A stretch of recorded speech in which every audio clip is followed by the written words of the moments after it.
Welcome to episode 3 of Engage to Educate. We're going to focus in on how do you capture the attention of your audience.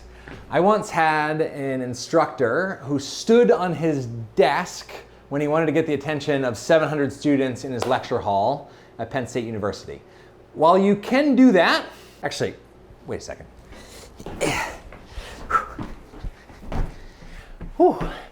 While you can stand on your desk, what I'm going to share with you in episode 3 here is unpack this idea of context hooks. I'm going to give you a tool that takes just about zero prep and really only 60 seconds to actually do or say with a group, but it can absolutely transform 60 minutes of a class meeting or session. This is episode 3 of our mini-series to help take the heavy lifting off of you to create really connected and engaged learning environments. I'm Chad Littlefield. Let's get into it.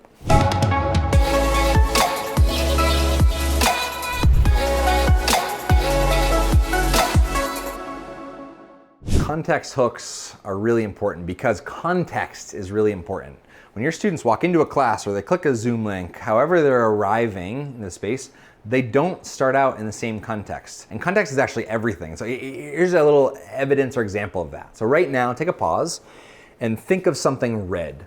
So you might be thinking of strawberry, apple, fire truck, stop sign. So now, think of something that's red and within 10 feet of your location as you're watching this video.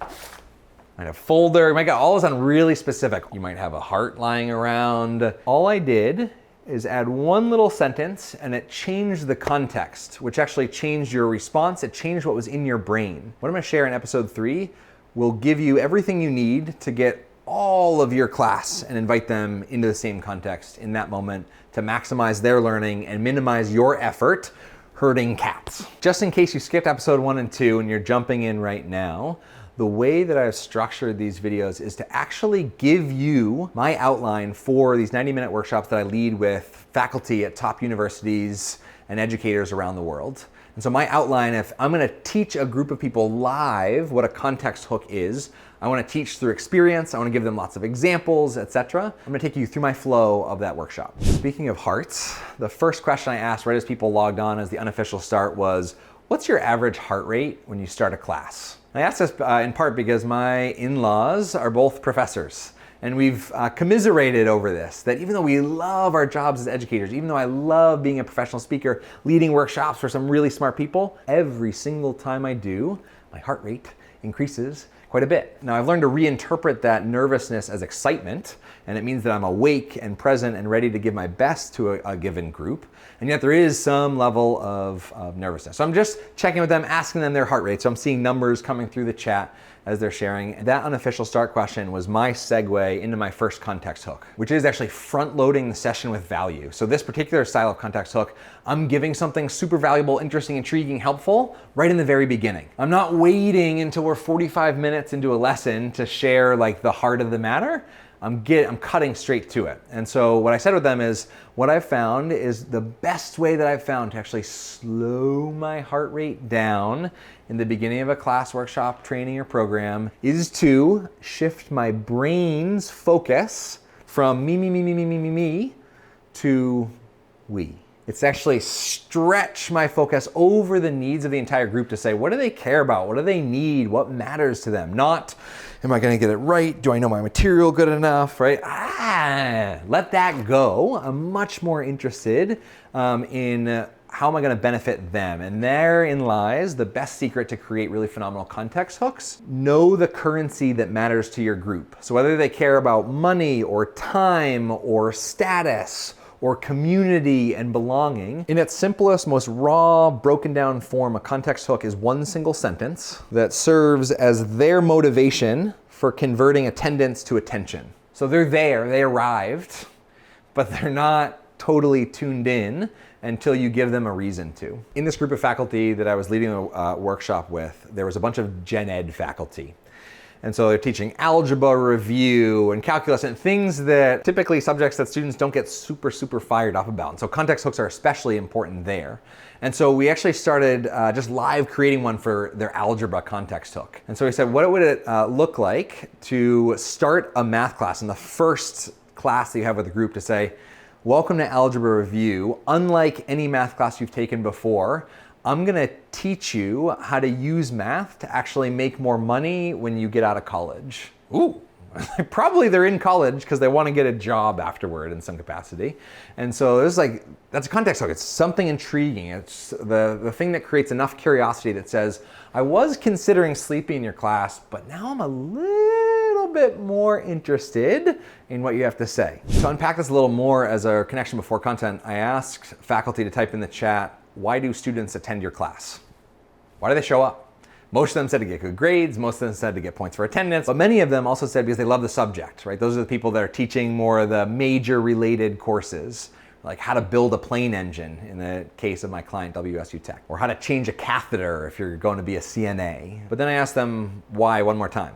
So whatever reason you just gave, why do they do that? Why do they need to get a better grade? Why do they need the points in the class? Why do they want to learn this? And just ask to go a little bit deeper, because the best context hooks don't take the obvious, like, oh yeah, of course students care about that. They reach a couple levels down and speak to the heart of students' motivation. So just in case I've lost you, a context hook can be your intention that includes their needs. What we did next was a little thought experiment. And I said, if, you don't, but if you only had one single sentence to capture your students' attention for an entire semester, what would that one sentence be?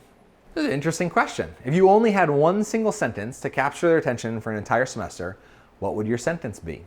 And so all of a sudden, the person who was teaching how to build airplanes, their sentence wasn't, I'm gonna teach you the mechanics of how to put this engine back together. Their sentence was, in this class, I'm gonna teach you how to land planes so people don't die. Like, ooh, that's a little bit more compelling. Like, that makes me want to pay attention, not just to get a grade. That makes me want to pay attention because I want to make a difference when I get out of college. This would be an excellent time to pause and do that thought experiment. If you only had one sentence to capture your students' attention, what would it be? You've heard me say my intention, say my context hook multiple times, but for this group, every single one of the series of 6 workshops that we had, I was saying roughly the same phrase over and over, which is my intention is to take the heavy lifting off of you to create more connected and engaged learning environments in a way that you can leave these sessions with nothing to do, right? We're gonna do all the work right here. You don't have to spend any extra time. You've got too much to do in too little time. In my context hook, I'm saving people the currency of time and also speaking to their motivation and purpose for being educators in the first place, which is to increase student impact. Most educators didn't get into it for the money, and so they care about student outcomes. And so that intention, that framing, hooks my audience, in this particular case, faculty, in. Moving beyond that single sentence, one other really great way to hook somebody into context is with a story. So I shared with them a story about a guy named Frank who we met. My wife and I were at Sequoia National Park, and we were walking in, and there was a park ranger who had like one of those Smokey the Bear hats on, and my wife, being a little bit goofy, was walking over to him and said, "Oh, hey, nice hat." And his response immediately was to reach his hand up to his head, take the hat off his head, and hold it out to her. And he said, "Want to try it on?" And in this, I'm already in love with this guy whose name I found out was Frank. I'm already in love with Frank because he knows the best context hooks are experience, right? They're actually inviting someone into your context right away. It's not just saying something at them, but it's actually doing something to bring them into your context. So, want to try it on. Kate, being Kate, tried it on. Here, my friends, and then I held this up to the camera. Here is Frank and Kate with Smokey the Bear hat. And we got to chatting a little bit. He's telling us about how he became a park ranger. You can see his hair color means he's got some wisdom as well. And he was actually an educator for 35 years. And so his semi-retirement is hanging out as a park ranger in Sequoia National Park. Somewhere a couple minutes into talking, Frank goes, "Hey, I'm enjoying talking with you. Do you guys want to know the $1 million lesson?" Your answer to that question is yes. He taught all of his students for 35 years, every single class, he taught them the $1 million lesson. He said, if you master this lesson, you will make more than $1 million in your lifetime. In salary, in promotions, in starting, right? This skill, this lesson will earn you more than $1 million. And he went on the back of his little park ranger card, wrote down 4 steps. And really at the core of the lesson was becoming a masterful listener. But you see, as context hook, can you imagine if he said, hey, do you guys want to learn 4 points about active listening? No. not interested at all, right? As educators though, that's what we usually do. We say, hey, today we're gonna learn, and we give like our agenda. That's not a context hook. That's your facilitator guide of what you're gonna lead or teach that day.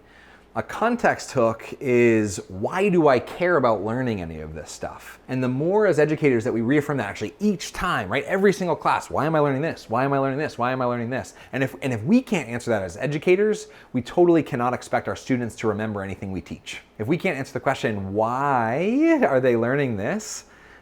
Then perhaps we should consider not teaching it. I know I built up Frank's $1 million lesson, and I'm not gonna share the 4 things with you, because one of the best ways to capture and keep students' attention is to create curiosity gaps. If you tell everybody everything right at the very beginning, there's no reason to pay attention later. And so in episode 5, I will reveal Frank's $1 million lesson. One other way to think about context hook is, if you as an educator, if you can articulate a student's problem even better than they can, they will automatically trust you to solve it. It's then as an educator and a leader, it's our responsibility to be able to address that problem. So you want to be careful with context hooks not to overpromise. So if you're doing algebra review and what you're teaching them is not going to help them make $1 million in their lifetime, don't promise $1 million in their lifetime. That's where context hooks start to fall out of integrity. Not a good thing as an educator, not a good way to build rapport and trust with a group. Finally, I shared a framework from a mentor of mine, Matt Church, that really helped me master context hooks, or get better at them anyway. I don't know that I've mastered them. It's, I think, maybe a lifelong effort to speak so empathetically that people really hear and resonate with what you're saying. But to come up with really great context hooks, Matt's got this lovely framework called 7-17-37-77. So if you imagine drawing a 2x2 grid, if you were to hook your audience's attention in one single sentence, how would you say it to a 7-year-old? What would be the 7-year-old sentence? Somebody who needs like really simple and short. To a 17-year-old, right, you got somebody who's too cool for school, but they've also got all sorts of like emotion, turmoil stuff going on in their life, and so they need to be inspired. How would you say it in a really inspiring or aspirational way? 37-year-old might have a couple kids, no time, running out the door, cleaning up poop with this hand while they're doing something else with this hand, right? And so a 37-year-old, it's gotta be practical. What's the really practical takeaway? One of the faculty members in the workshop that I was leading actually shared a beautiful example in the chat, which was she was teaching a CNA course, Certified Nursing Assistant, and she said, what I'm gonna share with you in this class will very likely help you save someone's life in the next couple years. So like, how is a student not gonna pay attention to what happens next? Right? It's a really great context hook. It's very, very practical. It's putting them in this state of, you're gonna be holding somebody's life in your hands, and here's what you can do with it. And then finally, 77. How would you say it to a 77-year-old? So this is somebody who's lived several lifetimes, they've got lots of wisdom, and so you wanna say it in a wise and sagacious way. So you can imagine, for somebody like that who has that much life experience, my context hook might be said in maybe this tone. And I might say something like, what I'm gonna teach you today is going to allow you to condense 40 years of your experience, or all of your life experience, down into one single sentence that will help capture students' attention. So you see how I really honored all of their experience and wisdom, but in the form of my context hook to them, to say, hey, I'm gonna invite your experience. I'm not gonna preach at you like you're some elementary school student who doesn't know what you're doing. I'm coming in with the assumption that you're brilliant and wise, but there's so much wisdom in the nuance, and so I hope to tune into the nuance. And to make application happen, I ended this workshop by having them type their context hook for their next class that they were teaching. I was teaching this workshop with a group of faculty at WSU Tech on a Friday, and on Monday, many of them were teaching classes. So I said, as if you were saying it to a 7, 17, 37, or 77-year-old, can you type in your context hook that you're gonna say to loop everybody in? And I just had them drop their final sentence into the chat that was gonna serve as students' motivation for converting their own attendance into attention. I'm Chad Littlefield, and I cannot wait to walk you through how I taught the third ingredient for engagement, connection before content, in the next episode. Here we go.